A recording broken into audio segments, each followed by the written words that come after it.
Hey folks, Nick here back again with the Foam Forge. Today we are going to be finishing up the Skull Splitter sword. It's a one-handed bastard sword. I finished shaping the handle and putting detail into the pommel.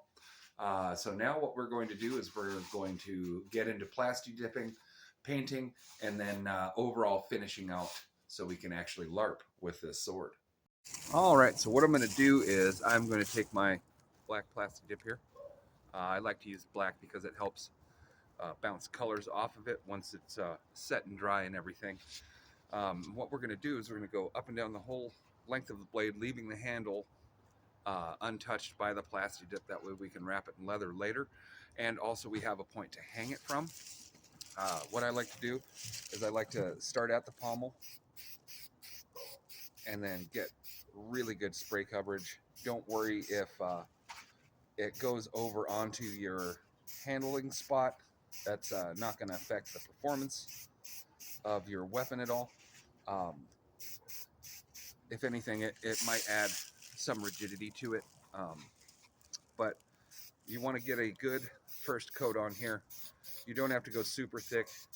You don't want it to bulge, and you don't want it to bubble in spots. But you're going to need to make sure you get all the way around this. Get your entire guard, get your entire pommel and the entire sword. And after this, we will do this 2 more times. I just want to let you guys see what this ends up looking like. But you need to make sure you get good coverage to where you cannot see any blue anymore. And this first coat is basically to make sure that your next 2 coats are going to go on fine and get the coverage you need so there's no more blue foam that is showing. I'll be back after I finish this. All right, folks, here is our sword as it is hanging to dry. I like to make sure it is in a very well ventilated area. That way it helps it actually dry quicker, and it will also make it to where the fumes don't just get crazy inside wherever you are drying it, because that smell will last for days and days. Hey there. As you can see, we are fully plasti dipped on the Skull Splitter sword. So what we're going to do now is we're going to get ready for paint. And as you can see, there is no blue showing through anymore at all. That way, we can put our paint job on, and then we can seal it, and then we can felt it. And we're just about to get into that. All right, what we're going to do now is we're going to get ready to paint our sword here, or whatever you're getting ready to paint. What I like to do is I like to use the just regular old acrylic paints. And for metallic look, I'll use like a silver spray paint or a gold spray paint to go into the interior parts. And I will actually spray it onto a paper plate and then brush it on. It ends up adhering a lot better that way. And then you can always go over it with a little bit of water and black acrylic paint to kind of seep into the crevices. And you kind of half wipe it away, and it gives it like a cool, like old style look to where it doesn't look brand new and pristine. You're going to want to make sure you've got a cup of water, all your paintbrushes, a piece of scrap foam that you can clean your brushes on when they come out of the water to change colors and stuff like that. I normally just use black and white and mix it for the gray parts, unless I'm doing a shiny steel, which the clear coat will dull anyways, so it won't be like vibrant silver. But you can get like an old, like used metal look with that still. That's probably what we'll go with on this blade. But yeah, let's get started. So what I'm going to do is I'm going to spray the inlay first, the pommel and the guard, That way I can come back through with a paintbrush. I'll spray some spray paint on my trusty paper plate here. And then we will paint that on the outside so it doesn't actually get into our inlay. Same thing with this here, but we'll do that in reverse, where we will spray some silver on and then we'll lay it in the inlay. And this is just brass metallic paint. It works really well, doesn't take a lot of it. Just a couple squirts and you're good to go. Most of the time, especially on this black background, which is why I like to use black plastidip.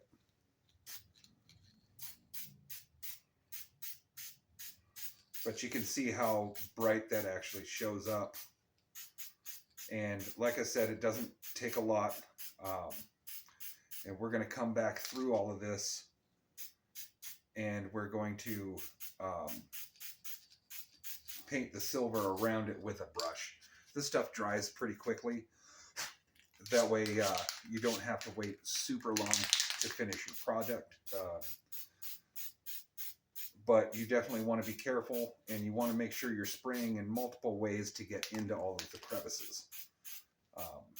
Later when we do the paint brushing for the silver parts, that's going to go really quick too. But we'll get there. And as you can see, I'm just holding about 8 inches away roughly. Little sprays. You don't want to hammer down on it and do a hard spray over the whole surface. That will just kind of give you puddles and it's unsightly. Nobody wants their weapon to have drips on it. But yeah, see the pommel there already has pretty good definition in the inlay there. And for the pommel, what we'll do is we'll make the center pieces, we'll make those silver to keep with the theme of silver and bronze. You want to make sure you get good coverage on it. It doesn't take much. And then we'll wait for that to dry and then we'll do the silver. All right, now that we've got our gold color on and it is dry, what we're going to do now is grab our paper plate and we will spray some of this chrome spray onto our paper plate. That way we can go over this gold that's on the blade, because we don't want our blade to actually be gold. I mean, if you want a Bronze Age weapon, there you go. But I personally do not. I want a steel sword. So we'll make a good puddle here.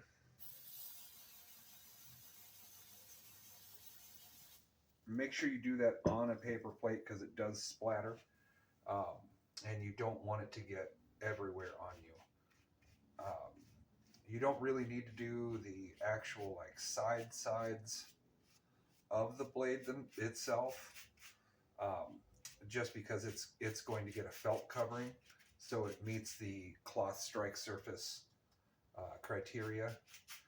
And so we're just going to go right over these runes, and it really makes them stand out. But also once we get in the sun, it'll be gold on the inside of there still, because we are just brushing lightly over the top surface of the blade.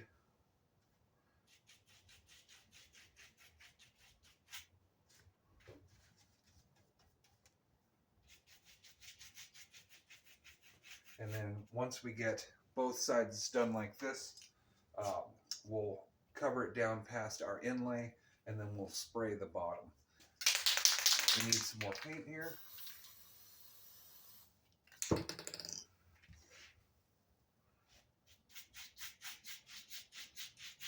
You really want to make sure you cover up all of that goldish color, because all that's going to do is discolor your blade, and it might show through. And we don't want a bunch of show through, but we do want it to look real nice. So we'll start this other side here, and I'll get back to you. All right, so while our sword is drying, what we're going to do is we're going to go ahead and cut our leather strip for the handle. Um, we're going to be wrapping it in this here. It's kind of like a really dark nut brown, almost black. It should look really good for a handle. I have used it before on a handle, but what we're going to do is we're just going to mark with our ruler here a 1.5-inch size strip pattern. That way we can wrap this around our handle. What you want to do is you want to mark one side, you want to mark the middle, and then you want to mark the end. That way when I lay this ruler across, I will get a very straight edge to be able to cut. And I am just going to cut that with my trusty old slide knife that you will use literally for almost every portion of a sword build. That is probably your most used item that you will have. It doesn't matter the length that you need to cut. It's always better to have extra, because you're either going to overlay some of it or you're going to end up with not enough. It's always better to have to cut some off at the end rather than having not enough and having to start completely over, rip off your contact cemented leather from your foam, which can actually damage your weapon really bad. And then you just have to start over. So we'll get this cut here. Make sure our lines are lined up. And then we will just drag across this here. Stop halfway about so we can move over to the other section. It's really important to make sure you are holding down your ruler as best you can. This will put a good cut in here, and of course it's leather, so sometimes it's not going to go through it on the first try, or you might have just a little thin back. But you can just come back through like this, so you don't have to make that whole same cut again. And it looks like my knife is dying on me, so I'm just going to match this back up and re-pull. I don't recommend doing that because most of the time you end up going off kilter, kind of like what just happened there, where it bunched up on me. That happens sometimes, but that is part of the process sometimes. So now we have our strip of leather here. We will contact cement the back of this, and we will contact cement the hilt of our sword once it's done drying, and we will wrap that up. And once we seal the sword, felt it, we'll have a functioning LARP weapon. All right, we have a dry weapon here, and now we're going to spray it.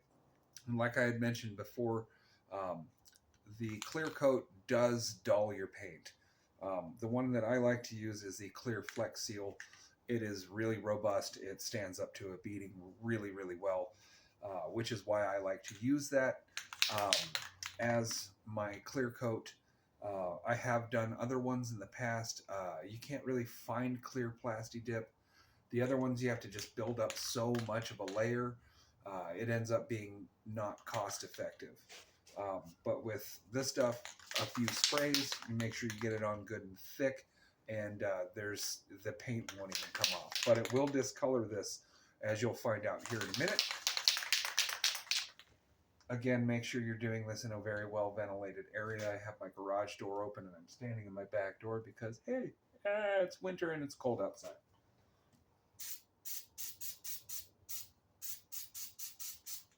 But you can see how it dulls out the silver color and makes it more of a like a metallic kind of stone look as opposed to the blade there, which you'll get to view here in a second once I hit it with this. You literally watch it just change color right in front of your eyes.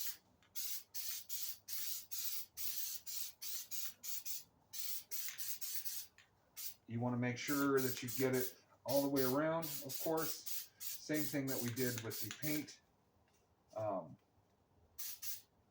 I don't really like to seal the edge. It keeps it more of a less blunt side for when you're actually LARPing. If you do end up spraying the sides, it can make it a little harder. And people might complain that your sword hits too hard, even though it is just all straight up blue camp foam. And we're just about done here. Let's see a little more on this side here.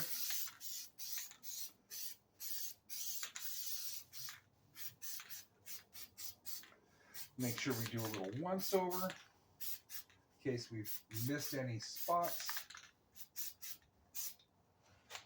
And there we have it. Now we just got to let that dry and we'll cut felt for it. All right, we have our sword here. It is all dry from the plastidipping and the painting and coating it in the clear Flex Seal.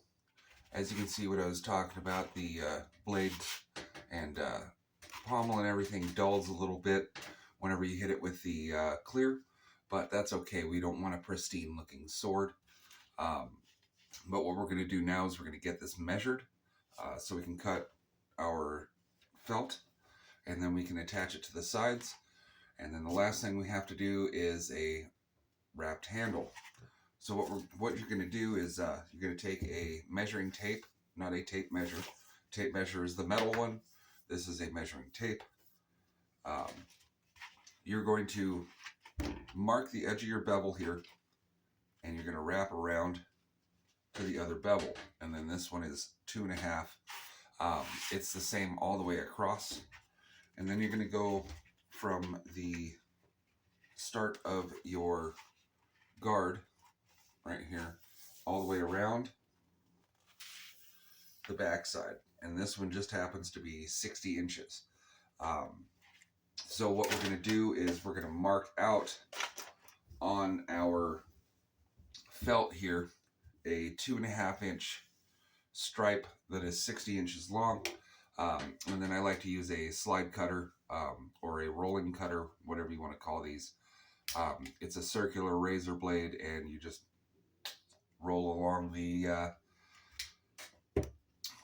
piece of fabric you're cutting, and it cuts it very well. Nice clean cut. You don't really get any frays. If you do, you can just snip those off with scissors. But I'm going to get that done here. I'll show you guys how I mark it and everything, and then I will get it cut. So what I'm going to do is I'm going to take a Sharpie marker, and then I'm just going to take my tape measure here, or measuring tape, and I'm going to pull it down here and just mark a dot at the 2.5 inch interval. And I'm going to do that on a few spots on here. You definitely need one close to the edge, because what I'm going to do is I'm going to take my cutting mat after I have all this marked and use that as my straight edge to make sure I'm cutting it in the right space. And then after that, we will glue it up to the sword, and then all we have is the handle. All right, now that we've got everything marked out and we've got a nice line across here, what we're going to do is just take our rolling cutter, and we're just going to zip a line through this here. It's fairly simple.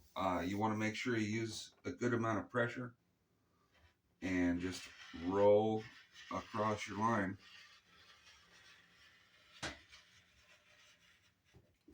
And then you have two pieces.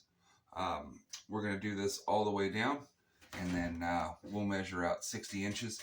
So that is the length for our sword here. And then I will show you how to glue that up. All right, so we've got our felt cut. We've got our sword ready to be felted. You can see I have the strip laying behind me. The glue that I like to use is the Loctite spray adhesive, multi-purpose one. I've been through a bunch of different spray adhesives or just glue adhesives. I've tried using plastidip to just overspray and then press the felt into it. None of it really seems to hold that well, but Loctite adhesive has been the best one that I've used so far. So what we're going to do is spray this down here, and then we're going to spray the edges of our sword down, and then you wait, about a minute and a half, something like that, and then excuse me, you press them together, and it makes a almost instantaneous, super strong bond. The only problem you ever really have with felting the edges is if people have metal armor, and it catches on that, but that can still be fixed. Um, but I'll show you how we do that right now. You want to make sure you spray along your felt first. You want to make sure you get very, very good coverage across it. If you don't get good coverage across it, you're not going to get a very good glue job.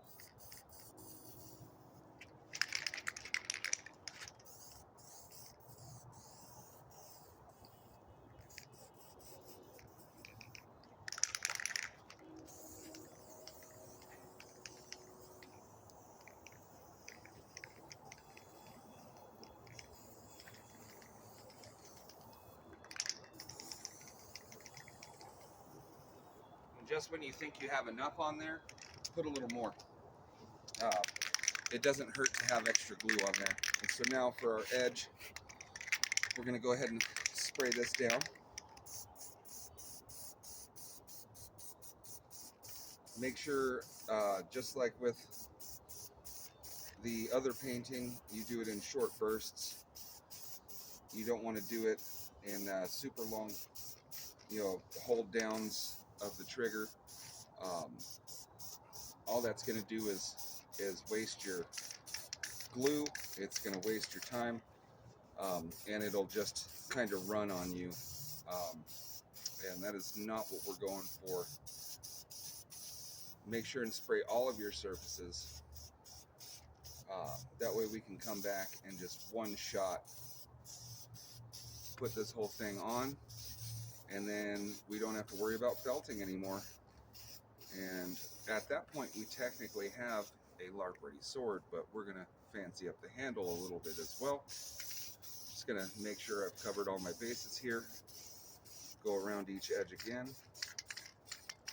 Make sure I've gotten them thoroughly saturated with some glue. And if this glue does dry up on you before you can actually get it on, you can just respray. It seems a little wasteful to do that,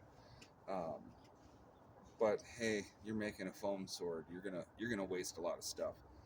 I've got a project coming up soon where I take all of my scrap blue foam and I'm gonna make it into boulders for throwing rocks for barbarian class, which is a neat thing you can do as a barbarian. You can throw rocks, but our sword here is looking pretty darn nice. We've got an edge down here that will pass the 2.5 inch test. But right now what we're going to do is we're going to pick up our strip, put it around. That is not usually the easiest thing to do. What I normally like to do is I will set it on my spot that I want it to go first, and then I will turn it around so I can see the back side and make sure everything is even as I push it on down the blade. And that way when I get to this point here, we're in the middle of everything. And then I can smooth this down, hopefully getting it in the right spot all the way down. And don't worry if you get a bunch of glue on your fingers, if you get, paint on you, whatever, whatnot, it's gonna happen. Get messy with it. Life is short. And so as you see right here, it looks like we're gonna have just a little too much. That's no problem at all. What I normally do is I just clip that off with scissors. I have a certain pair of scissors that I use for this because we're also going to do that to the tip area. So what I'm going to do now is I'm going to start smoothing down the sides here. And you don't want to really pull this too hard because it'll make it come over too far in spots. You should be able to grab the center here and just kind of lay down at the edge of your bevel, because what you can always do is move this just a little bit because we haven't pressed down the edges yet. That way you can make it as pretty as you have to, or make it nice and neat, and then we can come back up here and press this edge part down that we know is already secure. And then we'll do that on the other side, and I'll come back to you when I have that all done. Alright, so I've got my sword felted here. I figured I'd show you guys the tip. What I like to do, I take my scissors here, and then I'll just run up the edge of this little bevel here, and I will just cut that away and then press it down, because all of this glue on here is going to hold it where it needs to be. When you get a pretty clean edge on that there, and a very discernible point. Now normally when I make weapons, I don't usually make them with like a stabbing tip, but this one has about 4.5 inches of foam or so at the tip, so it could be used as a stabbing tip. But there you have it. Now we'll get a handle on this bad boy. Alright, we're back at the workbench now. What we're going to do is use our contact cement to go over our piece of leather, if you remember. And then we're also going to put our contact cement on our handle material itself. That way we can conjoin together the two together whenever it sets up and dries. So again, if you've never used contact adhesive, it is a very harsh kind of chemical. You definitely want to do this in a ventilated area. That way you're not just sucking up fumes. So just make sure and you are careful whenever you're doing most of this stuff. A lot of it can be hazardous to your health. So just make sure that you are being mindful of that. You don't want to use this in your kitchen and then have it blow up your downstairs, which can happen. It has happened a few times where somebody's using contact cement in their house, and the fumes creep down their stairs and into their basement where their thermostat is, and it clicks and it lights a giant fire. Do not do that to yourself.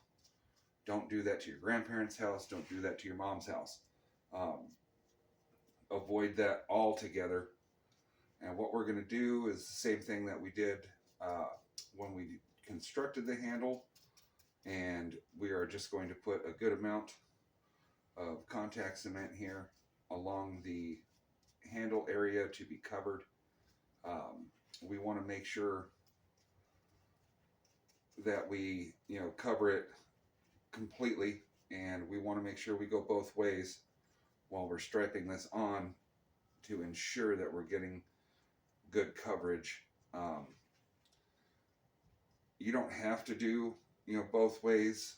You can just trust it putting it on one way. I'm not a super trusting individual. I look both ways at a one-way street. So we're going to put this over here, and then we will get our leather glued up, and when then these cure, we'll come back and we will wrap this bad boy up. All right, now that we've got our adhesive, contact adhesive to cure onto the handle material and the uh, leather strap that we're going to be putting around this thing here, I did cut a wedge so I can match this up to the base of my weapon without it binding, so I can go down it and make a clean strip on it. And what you're going to do is you're just going to attach the first part of your wedge to the top here, and then make sure as you're going around this, it overlaps just a little bit. You don't want it to overlap a bunch, but you do want it to look neat and clean.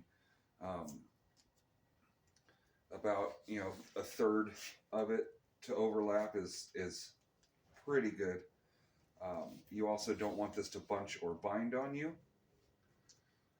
And then when we get down to the end of this here, we will make another cut here. It looks like right here we're going to have to go straight across there, which we can do that with our trusty little slide cutter here, because it shows us the point here. And then we will just make a straight cut from right here all the way off the edge of the strap. That way we end up with another beveled edge. And then we can take this around the rest of the way, making sure that it meets up on the other side here. And then what I like to do is just kind of grip it a bunch, make sure it stays on there. And then there we have our fully completed sword here. And whenever this handle material cures, we will have a weapon ready for battle.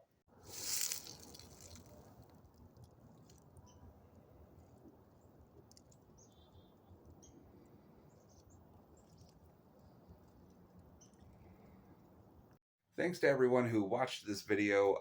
If you got to the end of it and you like it, make sure to drop a like and maybe throw me a subscribe. I will be doing more builds. The next weapon that I am going to create is going to be a flanged mace. And then I'm either going to do a shield or a long sword. You guys can let me know in the comment section if you want to see something specific, and I will do my best to make it for you. Have a great rest of your day or night, whatever it is, and keep on foam fighting.